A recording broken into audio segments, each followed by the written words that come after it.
So changes are deemed to try to change the picture of the Wiper Party. Remember, most of the people have been portraying Wiper Patriotic Front to be a party from the Ukambani.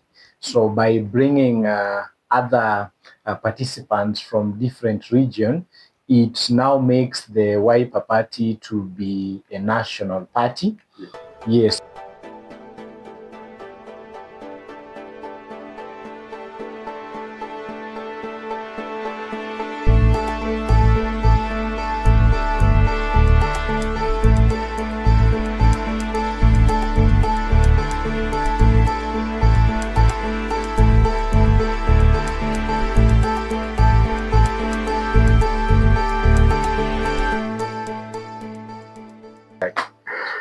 Hello, great people of the internet. Thank you and welcome to Inside the Headlines, a channel that gives you insight analysis of Kenyan most trending political issues, policy changes in education, and all related aspects. Today in studio, I'm joined by two gentlemen. Far left is Fred. Yes. Next to me, Moses Owino, a great policy maker, a leadership by profession. We always are waiting to see whom will he lead. Is it only the family? But he will tell us more. Thank you and welcome. Kindly remember to subscribe so that we grow as a family. Yeah. Stephen Kalonzo Musyoka, a man from Tala, but he's a person who is eyeing the presidency. And I think he has learned a few that changing his party leadership will send a strong warning to the president and make him start packing back to Sugoi or probably Kilgoris. In studio, we are here to discuss some of the emerging issues in Kalonzo's camp, from being unable to pay some cash to changing party leadership. Gentlemen, why now changes are being witnessed in the Wiper Democratic Front? Moses. Yes, so changes are deemed to try to change the picture of the Wiper Party. Remember, most of the people have been portraying Wiper Patriotic Front to be a party from the Ukambani. So by bringing other participants from different regions, it now makes the Wiper Party to be a national party. Yes, we saw now there is Mohamed Ali Jichopevu, who is now the deputy party leader. We had Ndegwa, who is the first spokesperson, and the rest to try to now make Wiper Party to be, to have a national outlook, by the way, which all the political parties should have, according to the constitution as well. Mr. Fred, a party is always known by its Secretary General. Yes. Who is the Secretary General of Wiper Patriotic Front? Currently, it is Honorable Shakila. Shakila Abdallah is the Secretary General for the Wiper Party. But she's not vocal, because Kenyans, we are used to vocal Secretary General for most parties. But this is the first time in our political the current political affairs where we don't have secretary generals who are vocal, because even if you look at the current SG for ODM, she's so quiet. She's so quiet. The party chairman is more vocal than the SG. Even the UDA party, though Hassan is trying, but not to what we expected. Sure. Yeah, so I don't know why, as per now, the most political SGs most political parties, SGs, have decided to tone down politically. Maybe it's a strategy. Maybe we only had one Secretary General and they decided to be chased away. So, and the other Secretary General said, no, if this is the only way, then let us keep quiet and survive. Yeah, they are fearing. Yeah, but the Wiper Party, actually, Wiper Party has been rebranding for long. And I think in one of our discussions, you said that to win Kenyan vote, you need to rebrand. Yeah. So how does this rebranding putting Wiper Patriotic Front in the front line towards this election? Okay, you see, for example, Kenyans right now, there is only one presidential candidate that all Kenyans know that will be on the ballot in 2027, and that is His Excellency the President. Okay. For the United Opposition, we still don't know who is going to be the flag bearer for the United Opposition. So each and every candidate from the United Opposition must fashion and rebrand themselves so that at least they can appear presidential in front of the public. So I think that is the reason why the Wiper Party leader has been rebranding continuously, trying to put one or two things here and there to ensure that Kenyans can look at him and say that Kalonzo Musyoka is ready and for his bid in 2027. So I think Kalonzo understands Kenyan politics. That Kenyan politics, in the run-up to the general election, you must remove the old image and wear a new image for you to sell politically, because Kenyans always know politicians according to how you used to behave. So if you rebrand, they may think that, oh, this person has changed, this person now has a new vision for the country. And I also think the president has also been accusing the United Opposition of lacking agenda, being disorganized, and he's been referring to them with that bad phrase like they don't know how to think for themselves. So I think Kalonzo is doing this to send a message to maybe some of Kenyans that it is not what the president says, because you can see I've started crafting, like, for example, he has appointed the new deputy party leader. Maybe in future, he may appoint a new SG and maybe form a presidential task force, the presidential campaign task force, that will be in charge of drafting the manifesto of the Kalonzo Musyoka and his agenda that he can sell to Kenyans in the run-up to the next year's general election. Now, the new leadership, I want us to talk about one person here. Then we come back to Wiper leader Kalonzo Musyoka, the deputy, Honorable Mohamed Ali Jitupevu. He's eyeing for governorship for Mombasa. He is the deputy leader, the deputy party leader. He is going to vie against the UDA Secretary General and the ODM deputy party leader. So just a brief one, how will this contest go? Because it's a contest of most party officials. Yes. Maybe ODM and UDA might have an agreement. Remember, those who want power also want zoning. Yes. So they may decide that let's Samad complete his term. But now it will be a deputy party leader versus against a deputy party leader. Yeah. What's your projection? My projection is that they have to unite, especially because the ODM laid ground have been saying that they are working with the president. So they should actually sit down and front one person, either the SG or the incumbent. But most preferably, I think because the current governor understands what is going on, I think they should be able to still support Abdul Swamad Nasir.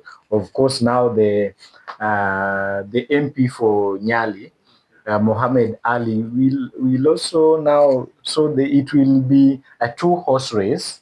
Yes, and you know, when you look at Mombasa, Mohammed Ali is a strong force. Yeah, that should not just be looked into in a mere perspective. He's a very strong force. In fact, if Abdul Somad Nasiri is not up to task, then probably is as well going to be one trap. Yeah. So yes, because look at it in this manner. Remember, there are so many also people from Ukambani. Yeah. And now that is now the party leader of Wiper Party, they would not like to let Kalonzo down. And no, most probably they are going to support and vote in Mohammed Ali. Mr. Fred, Yes. Muhammad Ali has been wading through political turbulence. I remember the first time he vied, ODM decided to do their normal best thing by denying him a ticket. He won as an independent. Yes. Next time he came with UDA, which was very unpopular, won with a landslide. Yes. Now he's coming back with Wiper. Probably understand that maybe UDA lost some ground in the coast region, so he comes with Wiper. And the way I like what Moses has said, I've been to Mombasa. There are a lot of campers there. Yeah. Remember, our last general election, Sonko went back. And I think the fact that Sonko went back, what you realize now that we might lose this thing. And something happened. It was bad. Yeah. Is Abdul Samad safe? Now, let me start by saying this. I think these politicians from Mombasa have been so unfair to His Excellency. Kalonzo Musyoka. If you look at Hassan Omar, after being denied the ticket when Joe was seeking for his re-election, Hassan Omar, who is the current SG for Oda Party, left ODM and joined Wiper to give him the party ticket, which he was given, and Joe floored him. Now, after Hassan Omar realized that, he thought that Kalonzo would help him by convincing campers in the coast to vote for him, but that one did not come forth. So he decided to now abandon again Wiper and ditch Wiper for Oda Party. Thinking that now going to Oda Party, yes, he got what he wanted, he got the SG. First, he was nominated as the East African Legislative Assembly. He's still there. Now he's also the SG. So he's now he's benefiting from the two spoils. Now, again, Mohamed Ali is repeating the same thing. He wants the Ukambani votes. So he thought, like, for me to get the votes from the Kamba people, he must join Wiper. And that's a good political move. Now, the $1 million question that we should ask ourselves, that will the Kamba votes in Mombasa only propel him to become the next Mombasa governor, or he will need votes from other communities who are staying in Mombasa to win the seat? And before I forget, the reason why, okay, this is my view, the reason why I think Mohamed Ali flawed the ODM candidate in Nyali, you know, Joe used to be the deputy party leader for ODM. So Joe wanted his brother to become the Nyali MP.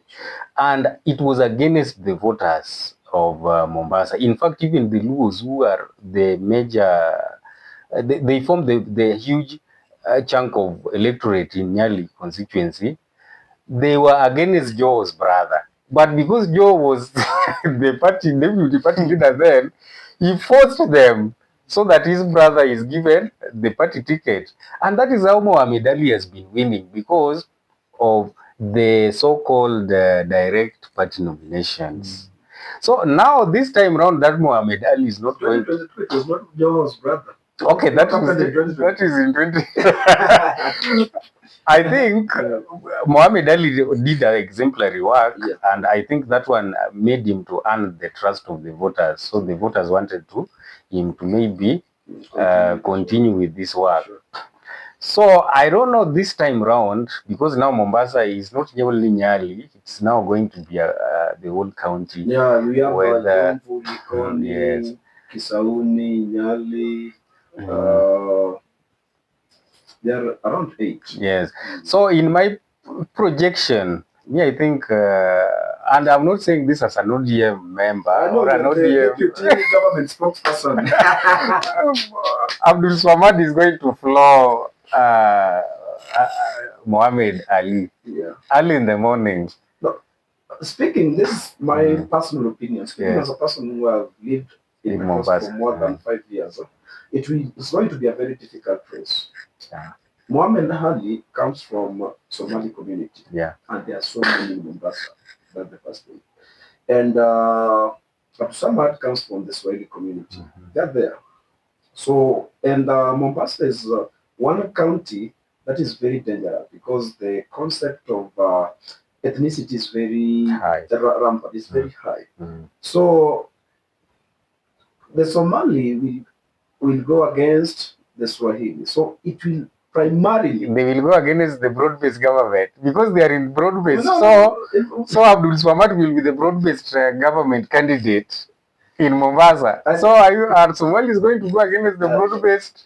The first thing in Mombasa is very unique, and I don't want to bring another aspect which I learned there, but it is an aspect that also deals with religion. Oh. Yeah, so it's going to be a very interesting competition because in the recent past it was a Swahili against a Swahili, but now Muhammad Ali is coming in, and it will be very interesting. And don't be surprised if Muhammad Ali wins the seat. I have the reason. Okay, I'll tell you later after this discussion. Let me just do. Sorry for our Somali brothers. Do they always turn out to vote? Yes, they do. They do. Yes, they do. I was in Mombasa in 2022. Yes, they do. They do. So Anyway, that's aside.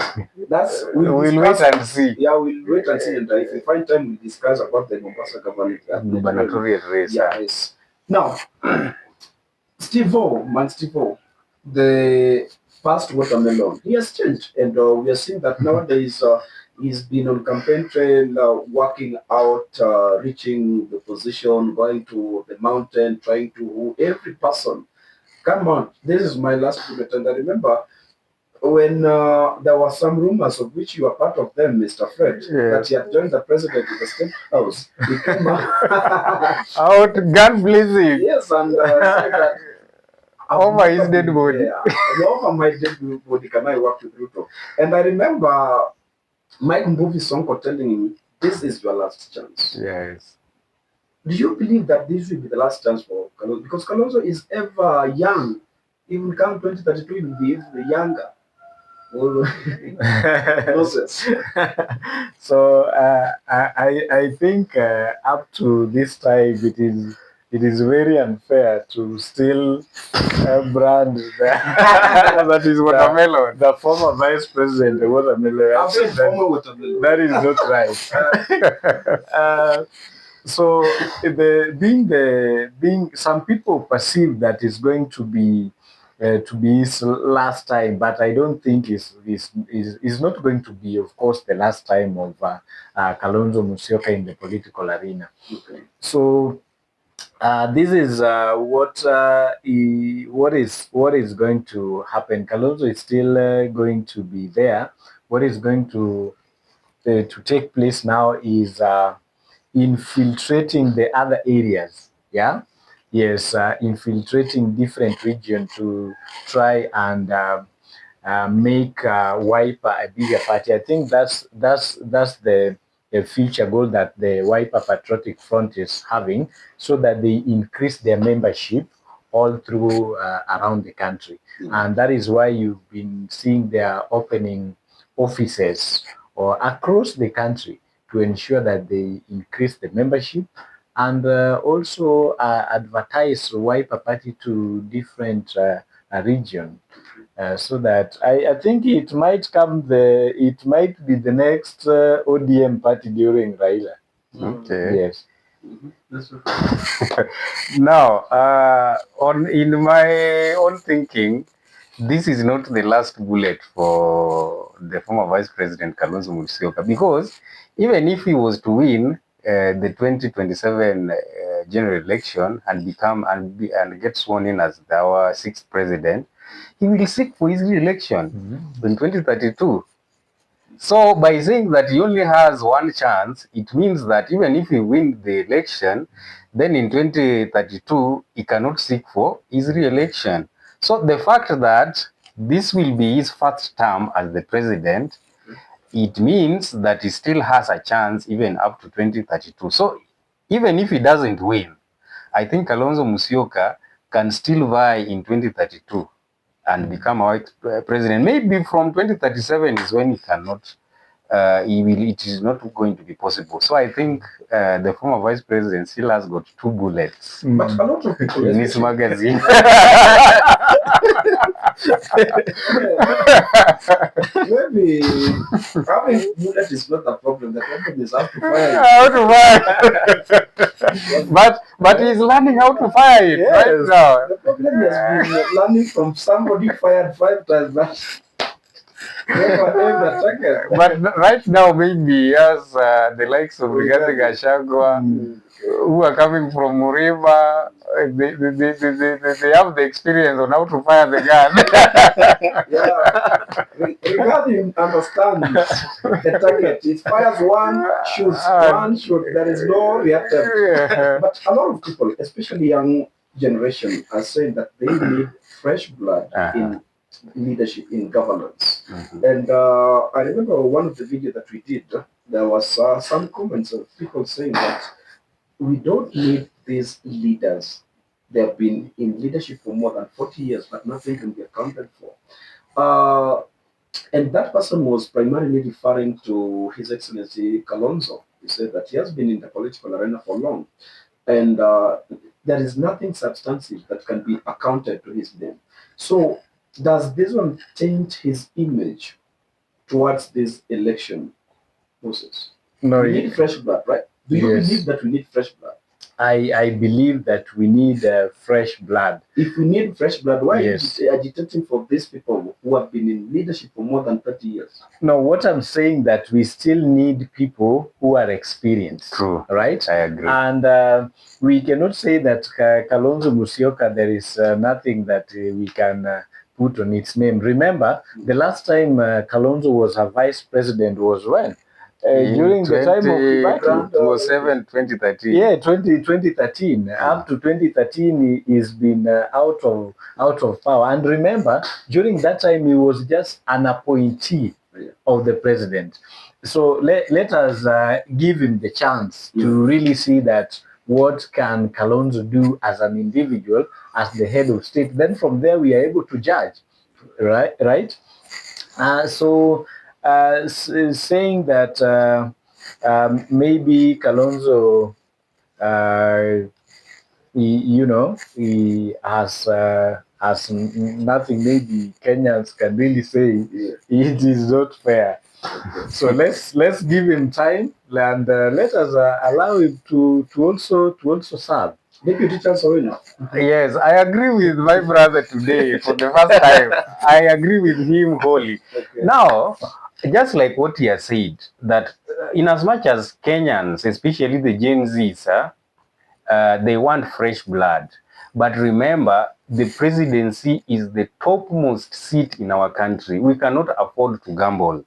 So we need somebody who is experienced, a career politician who has risen from one rank to the other and understands government. So in as much as we may say that we need fresh blood, let's say, for example, Kenyans decide to elect somebody like maybe Morara Kibaso, Samuel Makoure, Edwin Sifuna, Babu Owino. Oh, those are what the crop of politicians we call fresh blood right now.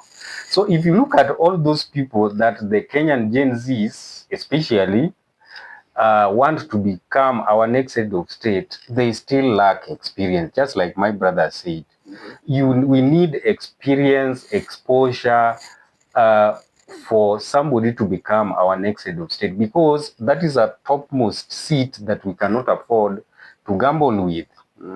That is the reason why we needed Stephen Kalonzo Musyoka. If he can become the flag bearer, then the deputy should be somebody who is younger, so that he's going to learn from him, so that by the time he leaves office, now the young people can now comes in.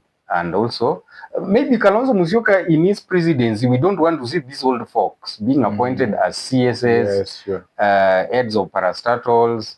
We need him to now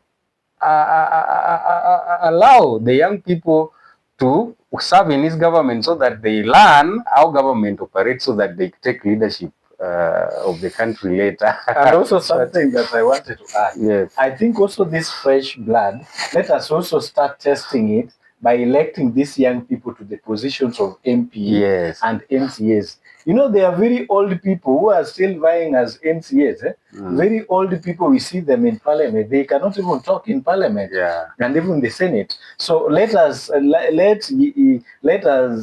like young people come out to vote MPs who are young. Let them go to parliament, let them learn, and also we'll be able to see them. Let them face real challenge of leadership. So that we can really know that who is this person and who is this person. Now, I like your analogy, but I want to take you to one of the South African countries called Botswana. The president of Botswana called Aduma Boko. Aduma Boko has never served in government. He's the current president. He served as an opposition MP for a single term. But come 2024, he was elected the president of Botswana. And according to statistics, he's ranked as some of the best performing presidents in Africa. So when you talk about experience, this is somebody who has never been in government to learn what you are talking about government. He has been an MP. He has been an MP. And so when you talk one term MP, from 2014 to 2019, meaning from 2019 to 2024, he was not in government. But he came in 2024 to vie as the president, elected. So when you say that we need experience from people who have served for 40 years, but you are seeing a different generation that believes that leadership is not about how long you've been in government. It's about dedication, your vision. Are we taking Kenya and the Mugabe way? No. Okay, let me maybe add my voice to this. Mr. Bura, we must accept that the Kenyan politics may not be the same as the Botswana's politics, the Tanzanian politics, and any other country. We have a unique country, they have their unique country. If you look at the kind of democracy we enjoy in Kenya right now, if you elect a young person who is still not emotionally mature, lack social intelligence, lack emotional maturity, and all those things that a leader should have in order to govern a country. Kenya, we have reached a level right now that we cannot have an emotionally immature president. Otherwise, that person will kill everyone. Because right now, you will get into Kenyan presidency, then you will meet the challenges. Like, for example, the debts, the opposition. Kenyans will nowadays, who tells you that even if Edwin Sifuna is elected, he's not going to face fierce opposition rivals? He will face them. So we need somebody who is emotionally mature, that he can be able to govern the country without losing his cool and putting the country into maybe a civil war. Maybe, for example, he may become a serial dictator because he doesn't want any divergent opinion. So I think if you compare us to Botswana, let us also look at how do they run their politics. And how do we run our politics? So my question is, thank you for that explanation. Yes. Do we need leaders, or we need people who have been in leadership? Okay, in Kenya, in my view, the Kenyan government, because if you look at even our GDP vis-a-vis the Botswanas, if you look at the Kenyan economy vis-a-vis the Botswanas, I believe the Kenyan economy is much more better than the Botswana's economy. So running an economy like this one of Kenya requires a lot of experience than just any other person coming from outside. Like I heard Sifuna saying that when he becomes the president, he's going to do away with housing levy, he's going to do away with SHA, he's going to do away with a lot of things. But now my question is, yes, you are going to do away with them. You are talking as a private citizen. When you get into the resolute desk, the decision desk, the resolute desk, where you are behind the desk, you are there alone with your advisors. They are telling you, Mr. President, if you remove the housing levy, this is what is going to happen to our economy. Are you ready for that? Now, before we proceed, I just want to correct you that Botswana is more developed than Kenya in terms of GDP. They have a GDP per capita of $7,700 which is at Kenya standard 2,400. What is their population? Because I think it is calculated as per. And also I think in terms of infrastructural development, technological advancement, also we need to put in place as well. Okay. Maybe Kenya is ahead of them in terms of even technology and infrastructural development. Yeah. Okay. Yes. Now, I was saying that when President Sifuna is elected and sworn in, and he will be behind the resolute desk for the first time with these advisors, the economic advisors, the military advisors, the security advisors, and they will tell him, Mr. President, yes, you can do this because you have the executive powers to do that, but if you do that, this is what will happen. If you do this, if you remove this housing levy, this is what will happen to the economy. If you remove SHA, we need this. So the president will say that undoing SHA is much more expensive than leaving it run. Undoing the housing levy is much more expensive than leaving it run. So you will find that you will remain there behind the resolute desk and just say, now the best decision to make, let the programs continue, because it is very expensive rescinding them. Then Kenyans will start now saying, oh, we elected you, you promised us you are going to do this, you have not done that, we don't like you, now Sifuna must go. And then if he is not mature enough to deal with the noise from the naysayers, he will decide to say, kill them. Open fire on them. Back to my question. Yes. Does Kenya need leaders or people who have been leadership? I just want you to answer that. Kenyans need leaders. Okay. Yes. Then why do you fight for people who have been in leadership? Who have not? Of course, even the people who are in leadership can be leaders. Okay. Yes. They can be, but they are not automatically leaders.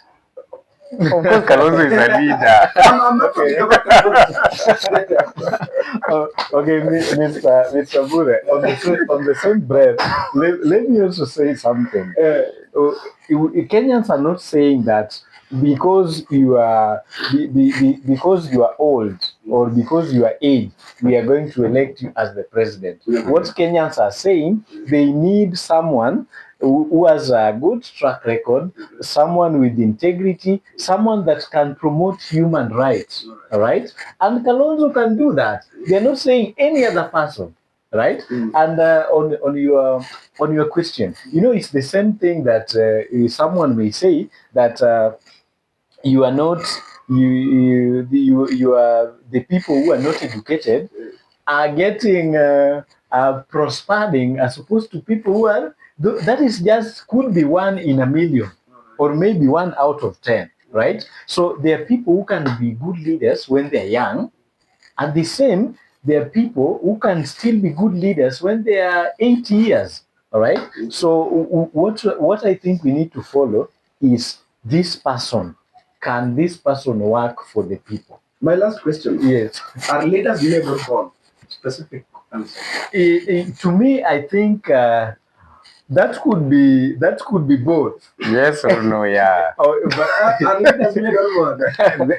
I can say yes or no. No, I want one answer. According to you. According to me, leaders are made. Okay. Yes. If I give one answer, I think leaders are born. Thank you, viewers. It was a nice discussion. We appreciate for your time and we wish all the candidates the best in their endeavors. Thank you and see you in the next episode.